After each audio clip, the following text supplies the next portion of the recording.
গভীর প্রেমের দিনগুলোতে অয়ন তার প্রিয়তমা মায়ার জন্য একটি বিলাসবহুল বাড়ি কিনেছিল। সে মায়াকে জানালো পাসওয়ার্ড হিসেবে তার জন্মদিন দেওয়া হয়েছে। সেই বাড়ির ভেতরেই তারা ভবিষ্যতের সব আশা আর স্বপ্ন বুনেছিল। 5 বছর পর মায়া দরজার সামনে একা দাঁড়িয়ে নিখুঁতভাবে সেই পাসওয়ার্ডটি চাপল, কিন্তু সিস্টেম ভুল পাসওয়ার্ডের সংকেত দিয়ে একটি এরর মেসেজ দেখালো। সময়ে সব মুছে দিয়েছে ভেবে সে যখন হতাশ, ঠিক তখনই 5 বছর আগে হারিয়ে যাওয়া তার প্রাক্তন প্রেমিক হঠাৎ পেছনে এসে দাঁড়ালো। অয়ন একই পাসওয়ার্ড চাপতেই দরজাটা অনায়াসে খুলে গেল। এরপর সে জানালো পাসওয়ার্ড আসলে কখনোই বদলায়নি, শুধু শেষ সংখ্যার বোতামটা নষ্ট থাকায় একটু বেশি বার চাপতে হতো।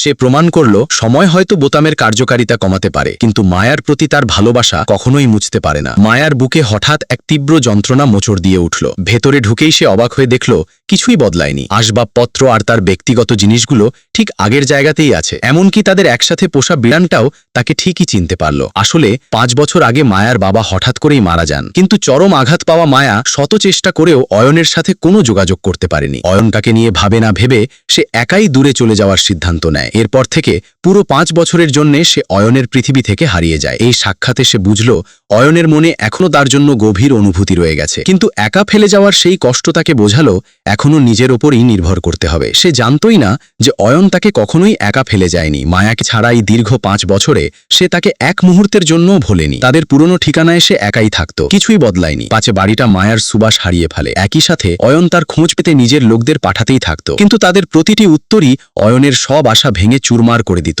যখন সে ভাবল মায়ার খোঁজ আর কখনোই মিলবে না, ঠিক 5 বছর পর আজকের দিনে তার লোক জানালো যে মায়া দেশে ফিরছে। সে সাথে সাথেই নিজের সব মিটিং আর কাজ বাতিল করে দিল। পাগলের মতো ছুটে এসে অবশেষে সে তার দেখা পেল, যার জন্য সে 5টা বছর অপেক্ষা করেছে। সে চাইছিল তখনই ছুটে গিয়ে তাকে জড়িয়ে পড়তে, কিন্তু মায়া যদি আবার হারিয়ে যায় সেই ভয়ে এসে নিজেকে আটকে রাখল। আর মায়া যখন তাকে দেখল তার চোখেও অতীতের সেই মিষ্টি প্রেমের এক ঝলক ফুটে উঠল। এবার অয়ন কিভাবে তাদের সেই হারানো ভালোবাসা ফিরে পাবে? মায়ার সবচেয়ে প্রয়োজনের সময় সে কেন হারিয়ে গিয়েছিল? সামনে আরও আকর্ষণীয় ঘটনা অপেক্ষা করছে।